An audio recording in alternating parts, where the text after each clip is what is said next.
Empire.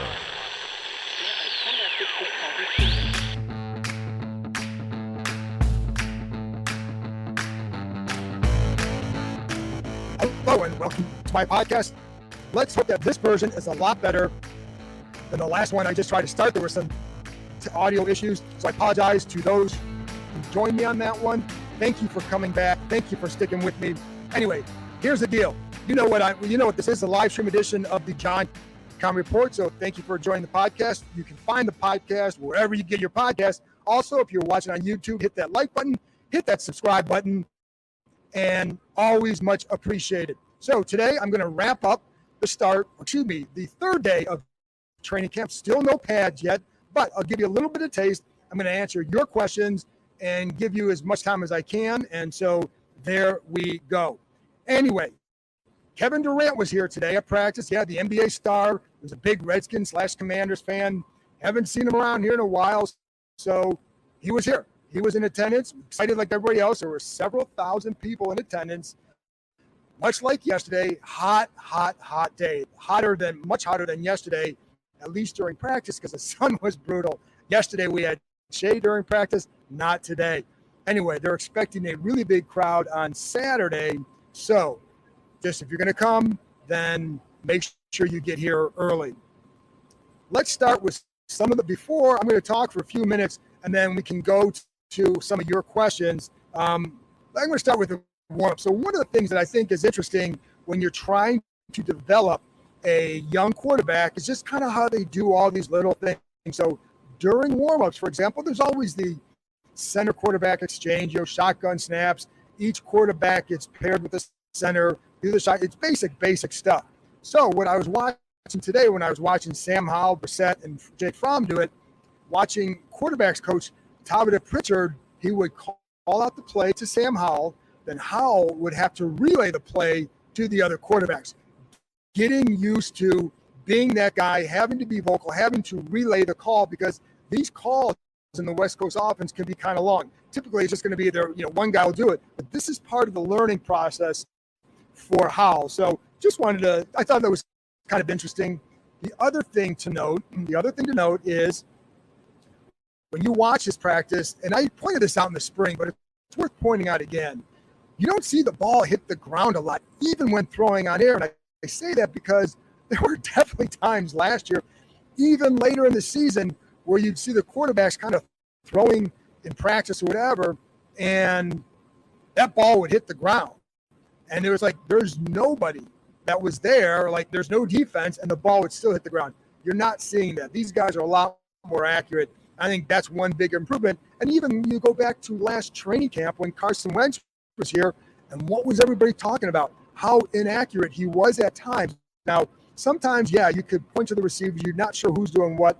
Other times he was just airmailing the ball, and you're not seeing like those wild. So it gives you reason to believe that the quarterback play can be better. Like they've had one of the worst quarterback situations over the last several years, but and that's a minor thing. There's no defense or sometimes, but it's still, you're not seeing those wild misses as often as you did last year. One other thing from some warm-ups, just watching some of the guys return kicks. Here are the guys that have been returning kicks: Byron Pringle, Jonathan Williams, Jarrett Patterson, Antonio Gibson, and Chris Rodriguez. Up there, Pringle does a pretty nice job. One of the things I liked about Gibson is, and you just watch their feet, how when they hit the ground, where their feet, are they ready to get going forward? Not just having to be, if your feet are even, then you have to kind of step back, then go. But if you're kind of catching it, and I was talking to Brian Mitchell about this on the sidelines, if you're catching it with your feet are ready to plant and go, that's what you want. Now, when I watched Gibson, he wasn't quite like that, but his feet were quick, and he gets to where he needs to go quicker than those other guys. So that was just something that you pick up watching that. Benjamin St-Juste, I want to bring him up because I think he's had a good 3 days. And it doesn't matter if he's playing inside or in the slot. I think he's done a nice job. He's doing a good job. To me, footwork has been pretty good, but also his hand placement when he's doing the jams. Just getting it up. Again, I pointed out just getting up here, but also just staying balanced, not getting knocked off stride or anything like that. Saw him do that against Terry McLaurin today. basically took the rod away, and he did that yesterday. Then today he took a rod away just from Antonio Gibson, just kind of a little out and up that he was there, that Sam Howell was looking at him, so another way. But I do think that he's done a nice job, and he's a guy that, to me, consistently improves. Again, I told you, I think he's a very smart player, and we're seeing that play out again this summer. Emmanuel Forbes against Terry McLaurin. I'm bringing up this play because it was interesting. I like when you see there's a matchup I want to watch. How does Forbes handle McLaurin? How does Forbes or someone else handle Jahan Dotson? Well, on this particular one, I just happened to look at. So on this one, it's Forbes against McLaurin. Forbes looks like he's in man coverage, just not press, but he's up close to the line of scrimmage. And right the snap, he drops. And so that gives him a better chance to read the play. But also McLaurin, they're anticipating a different kind of coverage, I think. So McLaurin runs like a double move, but because of how Forbes dropped and where his vision was, he takes the double move away. McLaurin goes deep. Forbes is right there. Howell has to look off. So a good job. And then later against Logan Thomas, did a nice job covering you again, using that length to force the quarterback to go elsewhere. One of the things I also like that, I don't know about jumped out, but I do think that as a guy to watch, Curtis Hodges at tight end, shows a good athleticism. And there was one time on a screenplay where I felt he did a good job getting out to the linebacker and being able to block what would have been looked like a good run because of his ability to get out there. So that was something else. Let's see, what are a couple of things I want to talk about before I get to your questions. There was one play. This is a play where it's like you say, I'm not sure anybody could have really played this better on both offense, defense, the receiver, the quarterback, the defensive backs. So I'm watching De'Ami Brown in this play, and you have Howell's the quarterback, but you have Cam Curl is playing Brown in the slot, and he plays him underneath, right? So he knows where his safety help is, and he's got the safety, and it was Percy Butler playing deep, and so he plays to the help. Nice job. Howell puts a ball in there. That was perfect. He gave only one guy a shot at that ball, and there was no opening there. Brown makes the catch, but he's just out of bounds. So, like, the defensive backs played it well. Brown makes a really nice catch, and Howell puts the ball where only his guy can get it. Happens to be out of bounds. It's a win for the defense, but it's one where you say, like, that was a really good throw. It was a really good catch, but it was also really good coverage. And those are things that you see as well. There was Badgley and Joe Sly had their, I don't want to call it their big kickoff today or kick competition, whatever you want to call it. They each took 5 kicks. They each made 5 kicks between 35, 37, 48 yards. Both were 5 for 5. So for whatever that's worth, I still think the big key for Badgley, if you really want to make a competition, you've got to show that you can do well on kickoffs, because that has been the major sticking point for Badgley in the NFL. And it's why if Sly wins a job or keeps a job, it's because of that area.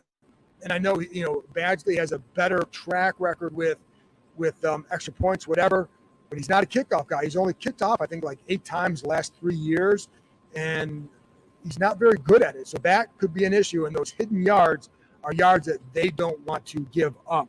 So just something to keep in mind when you look at that competition. It's a big part of the competition.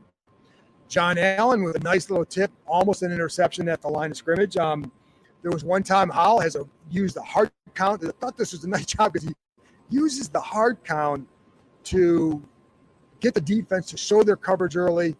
Last for the offense didn't quite help him because the defense definitely showed it early, but nobody could get open, and Howell ended up I think he had to throw it away on that one.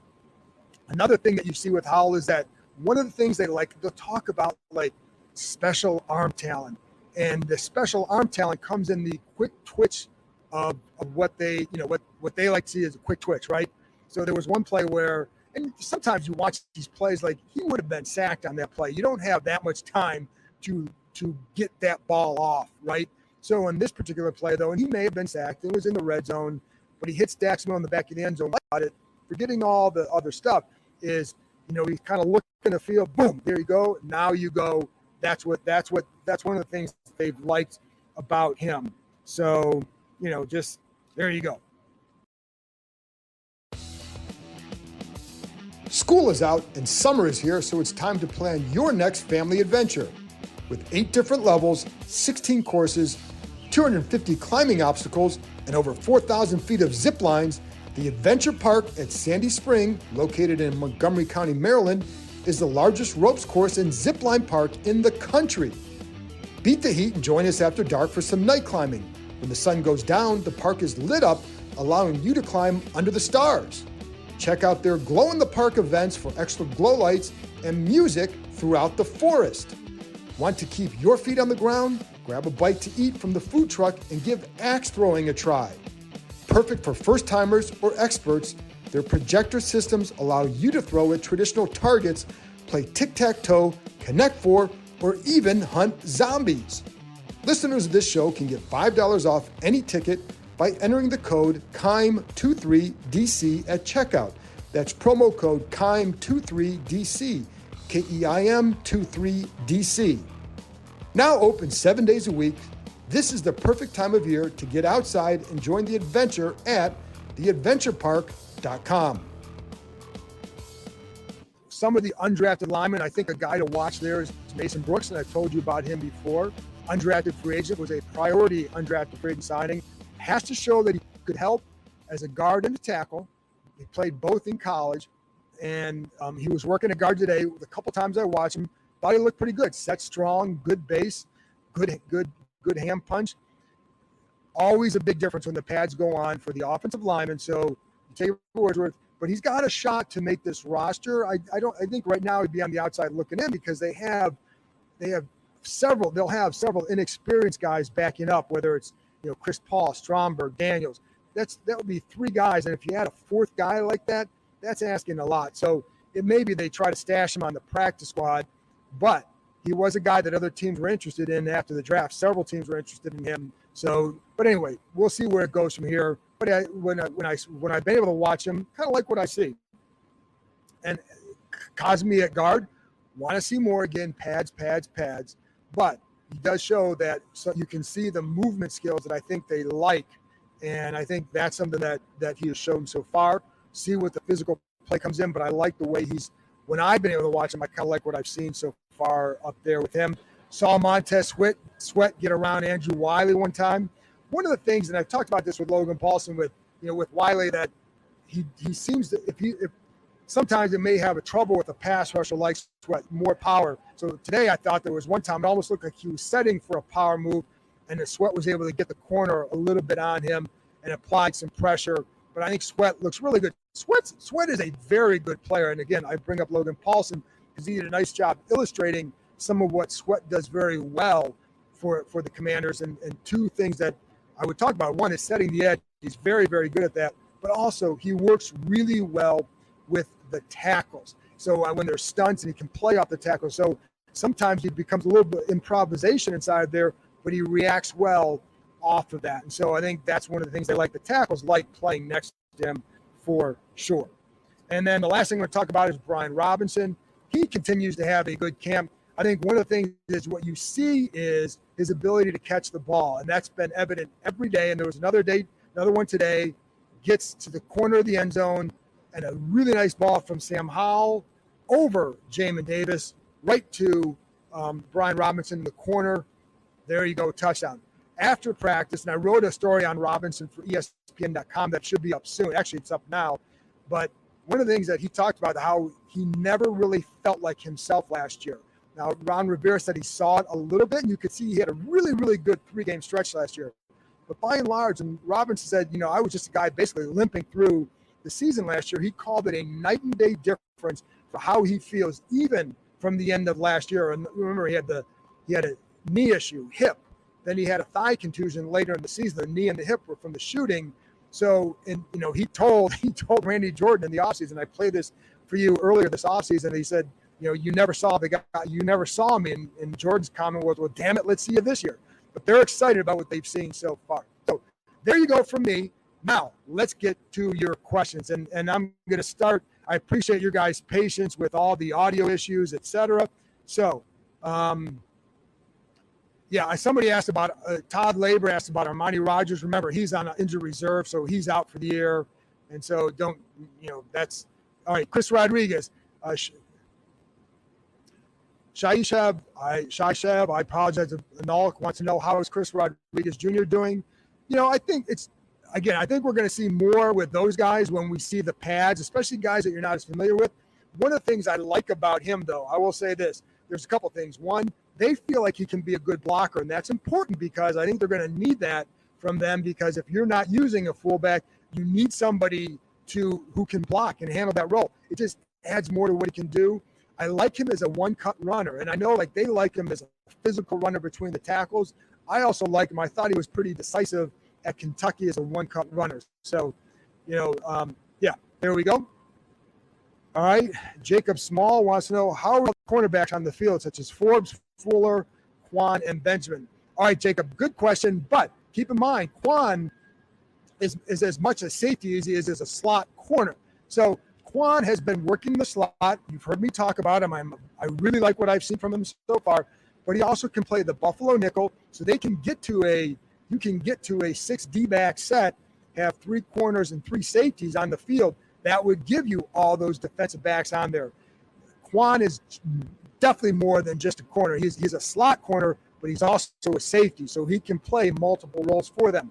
When it's a 3-corner set, you're going to have Forbes and Fuller on the outside and Benjamin St-Juste on the inside.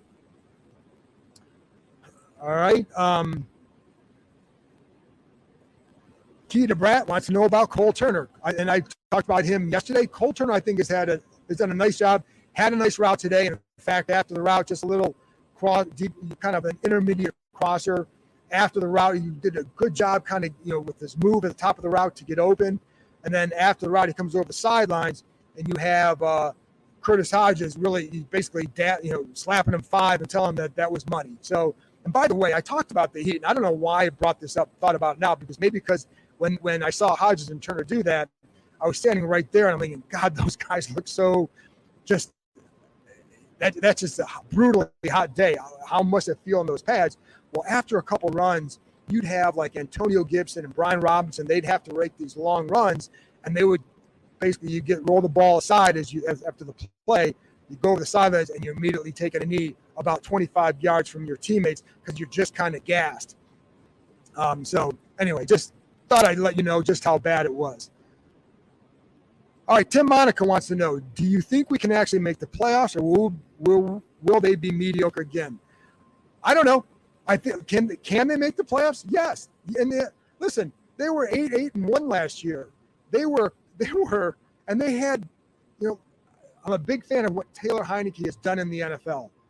But when you look at it, the quarterback play wasn't great. I mean, it just wasn't. And they still went 8-1. Now, the schedule was more conducive to last year.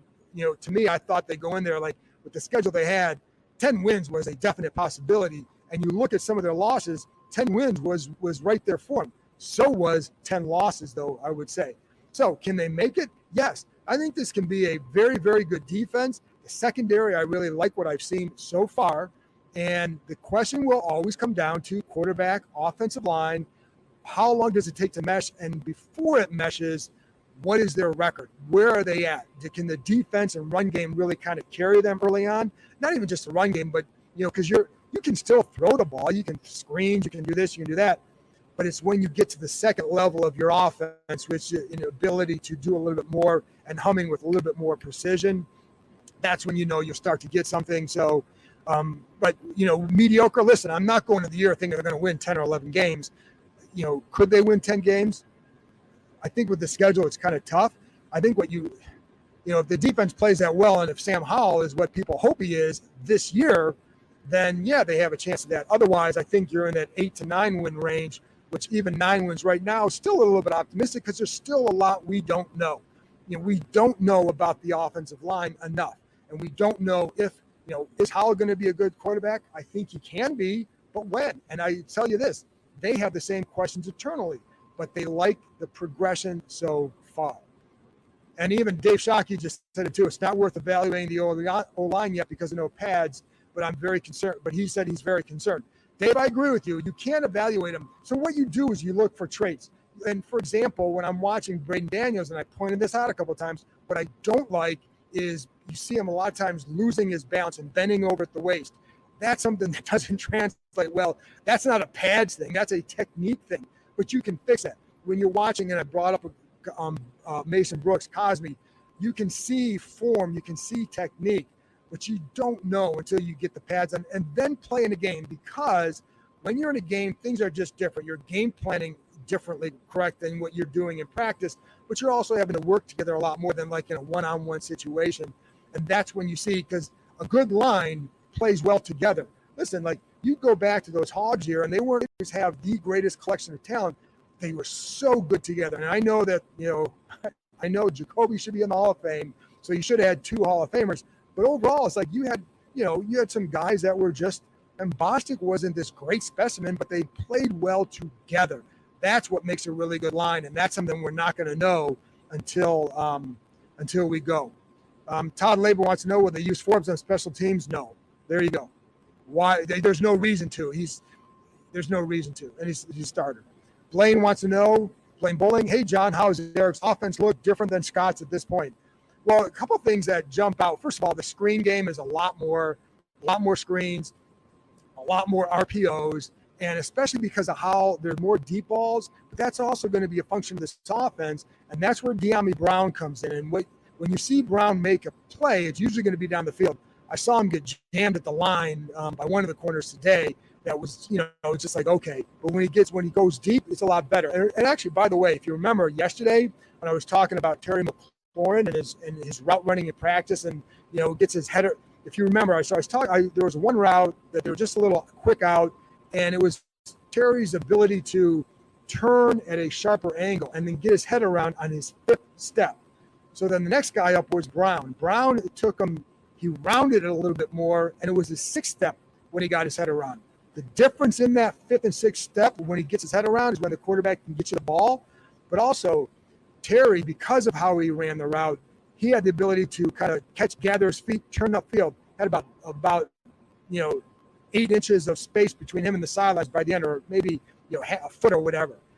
Whereas Brown, he caught the ball, couldn't gather his feet, was out of bounds. He caught it, but he ended up running out of bounds with no yards after the catch.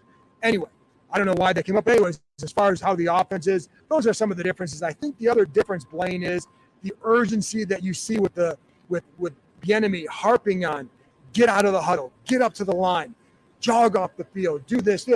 Really harping on, to me, the urgency of getting up there and giving the quarterback, a young quarterback, more time at the line to diagnose what he sees.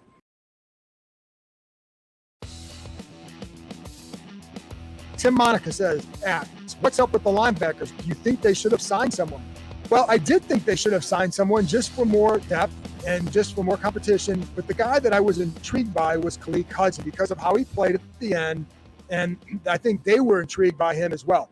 That's why I think they didn't sign someone after the spring, because they liked what they saw from Hudson. He's been working a lot with the ones next to Cody Barton. Some of that is because of Jamin Davis working his way back still, kind of getting back up to speed. He was in there with the ones during 11-on-11 late in practice today. But Hudson is the guy that they need to develop, because it gives you that third guy. If he didn't develop, and if he doesn't develop, they're going to have to go out and get someone else as depth. You don't need another starter. With Barton and Davis, you're covered there. What you need is a third guy who can come in and start if needed. Hudson has to develop there. And then the other part of the equation is they do like to use those Buffalo nickels a lot in those hybrid linebacker safety roles. Cam Curl, Quan Martin, that helps with their versatility as well. But yes, I did think they should have signed someone, but I know why they didn't. It's because of what they started to see from Hudson. And then also Blaine wants to know, has Deron practiced yet? Deron Payne practiced today. So yes, he did. Let's see what else we got here. Get a few more here for you. I appreciate your patience here. Again, Dave Shockey wants to know, I'm curious about the DB rotation with Butler, Curl, Forrest, Fuller, and Juice, Forbes, Martin, etc. Who are odd men out in terms of majority playing time? Will it be a game plan specific? I think specific for all of them, just because if you're playing sometimes you're playing a quarterback like Lamar Jackson, you may use 6-7 defensive backs at times. But I think in this case, like I said, you'll have again, the corners, Fuller, St. Juste, and Forbes. Those are your guys there. Quan Martin can come in and play as a third safety or even a fourth safety at times. With Cam Curl, you can put Forrest in there, Butler. So it's going to be a mix and match quite a bit. Oh, Tim Monica. I'm getting to some of you guys same questions or same people. Tim Monica, why is Dave Mayo still on the team, special teams? He's also a veteran backup, so he's a fifth guy. Like, people worry way too much about some guys like that. You're not gonna. You can, if you have a better young guy, then he'll make it. But they haven't found that guy yet. Milo Eifler, guys like that. So at the Super Bowl, Sean Payton said one ownership group reached out before he signed. Was it Josh Harris? I do not believe that was Josh Harris. Theo Lyon says, is KJ Henry, it was get off, is it burst better than expected? Do you envision Henry being more than just rotational level talent? Not at this point. I have to see more. That's where you need to see the pads. Seen some things from him like, okay, I kind of like that, but let's see where the pads are. And when he starts going up against guys who are going to make rosters and there you go. All right, Scotty A says the team has some salary cap space. Do you anticipate them signing anyone in what position? I mean, they're not going to sign. I think what you want to do with that salary cap space is you can, first of all, help use it for some of that for next year, which helps offset the kind of deals you want to give to Montez Sweat and Cam Curl. But, there's not, like, could you go out and sign someone? Yeah, you always want to keep some in reserve because in case you need to go get somebody. But there aren't a lot of guys out there. Like, what if something happens to running back and you want to go sign Kareem Hunt? Well, you can go do that. And I'm not saying they're going to do that, but if somebody gets hurt, maybe you start to look at what are your alternatives. But I think, so it really depends on injuries. And I think linebacker would be an area to watch if they don't feel like Hudson developed as they had hoped. E Plus wants to know, did Brian Robinson lose weight for a purpose? Well, he even said today he really didn't lose a lot of weight. So he kind of said he kind of gained some of the back up there. The big thing for him is I think the comfort level and the confidence in his knee and his hip. So, yeah. All right, Alvin Cogill said, who is the undrafted stud to watch? Well, I brought up one name, Mason Brooks, Kaz Allen, let's see, I'm going to see what else. Kaz Allen, I just said him as a returner possibly. Haven't seen enough of him as a receiver, to be honest, where he's just like, I haven't seen him like jump out in that area. He'd be a slot guy. He's kind of quick, but his mark would be made as a returner. Kendall Smith, the safety, just a guy to watch. So we'll see there, but Brooks was a priority, and so was Kendall Smith. And then West St. Louis said, does Cosmi have the potential to be the best O-lineman this season? Sure. I mean, I think Gates could be pretty good, but I think I like what I've seen so far from Cosmi, and I do think he's done a nice job and can do a nice job there. I also think he's better suited for guard. And I remember before the draft, a few people I talked to before or after the draft felt like he could be, again, a little bit like what they said about Brandon Sheriff, could be a good tackle, but a really good guard. Now with Sheriff, it was always, he could be a good tackle, but an all-pro guard, which is what he turned out to be. I haven't heard all-pro guard for Cosmi. That's a higher level, but I've heard better guard than tackle. So we'll see. I mean, I think, like I said, I like his footwork inside there. So we'll get a few more here, and then going to have to wrap it up. Let's go. Pidgey Smalls, is this the most exciting year in your career in Washington? Well, I think the Robert Griffin III year, that's the year that to me was always my favorite year to cover because it was the excitement around the team, the dynamic play he provided, the 7-game winning streak. It was just different. Everybody was really into it, and it was a fun offense to watch. And I loved going back and watching the games again to see what did they do? How did they, fool this defense? Watching linebackers get fooled on the zone read, et cetera. And so that was fun year. I'm not sure I call this year exciting. It was, to be honest, for a reporter, for me, it was a lot more stressful than it was exciting because there was so much going on. And to be honest, there was a lot of stuff that would get reported that wasn't accurate, and it made my life more difficult. that aside, though, with all the news and et cetera, that it was just a lot. What I will say is I can feel the fresh start for everybody.